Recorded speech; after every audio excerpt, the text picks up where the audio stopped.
आप देख रहे हैं global 19 news. Ukraine Russia conflict को लगभग 4 साल होने वाले हैं और इस वॉर को खत्म करने के डिप्लोमेटिक एफर्ट्स अब एक क्रिटिकल फेज में एंटर कर चुके हैं।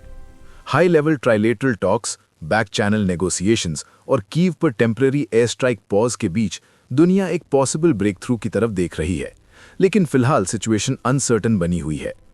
फरवरी 2022 में शुरू हुई ये वॉर सेकेंड वर्ल्ड वॉर के बाद यूरोप की सबसे इंटेंस मिलिट्री कॉन्फ्लिक्ट बन चुकी है।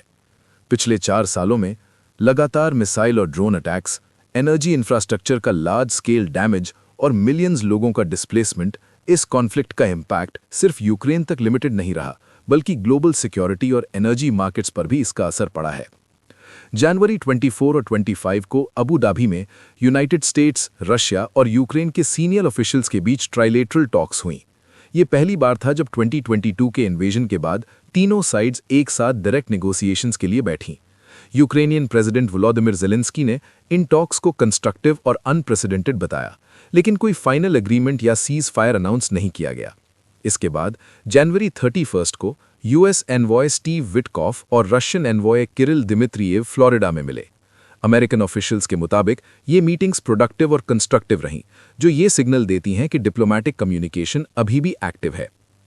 नेगोशिएशंस का सबसे बड़ा इशू है टेरिटोरियल कंट्रोल। रशिया की डिमांड है डोनेट्स्क रीजन का लगभग 25% हिस्सा और करंट फ्रंट लाइन्स को फ्रीज किया जाए। यूक्रेन ने इस प्रपोजल को साफ तौर पर रिजेक्ट कर दिया है। कीव का कहना है कि सॉवरेनिटी और टेरिटरी पर कोई कॉम्प्रोमाइज नहीं होगा। यही वजह है कि पीस टॉक्स स्लो और फ्रजाइल बनी हुई हैं। एक इंपॉर्टेंट डेवलपमेंट में रशियन प्रेसिडेंट व्लादिमीर पुतिन ने कीव पर एरियल स्ट्राइक्स 1 हफ्ते के लिए पॉज करने पर सहमति दी। मॉस्को के मुताबिक ये decision former US president Donald Trump के पर्सनल रिक्वेस्ट के बाद लिया गया। ये ट्रूस एक सिवियर कोल्ड वेव के दौरान आया है। कीव में टेम्परेचर्स -30 डिग्री सेल्सियस तक गिरने के फोरकास्ट्स हैं। रीसेंट अटैक्स के बाद पावर ग्रिड्स डैमेज्ड हैं, हीटिंग सिस्टम्स काफ़ी एरियाज में काम नहीं कर रहे, हज़ारों सिविलियंस बिना प्रॉपर इलेक्ट्रिसिटी और हीट के हैं। इसलिए इस टेम्पररी पॉज को ह्यूमैनिटेरियन रिलीफ के रूप में देखा जा रहा है।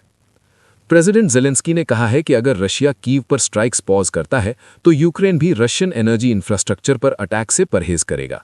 ये एक रेयर मोमेंट है जहां दोनों साइड्स ने कंडीशनल रिस्ट्रेंट दिखाया है। अब बात करते हैं वॉर की ह्यूमन कॉस्ट की। Centre for strategic and international studies यानी CSIS की रिपोर्ट के मुताबिक रशिया टोटल कैजुअल्टीज लगभग 12 लाख, डेथ्स 3.25 लाख तक। Ukraine casualties 5 to 6 lakh, deaths 1 to 1.4 lakh. Report के मुताबिक कंबाइंड मिलिट्री कैजुअल्टीज 1.8 मिलियन के करीब पहुंच चुकी हैं और अगर वॉर इसी पेस पर चली तो स्प्रिंग 2026 तक 2 मिलियन क्रॉस कर सकती है। जैसे जैसे वॉर अपनी 4th एनिवर्सरी के करीब आ रही है, ग्लोबल अटेंशन डिप्लोमेसी पर टिकी हुई है। सवाल यह है कि क्या ये टॉक्स एक लास्टिंग सीज फायर ला पाएंगी या फिर ये सिर्फ एक टेम्पररी पॉज ही रहेगा। फिलहाल पीस का रास्ता मुश्किल और वक्त बेहद लिमिटेड है। You're watching Global 19 News.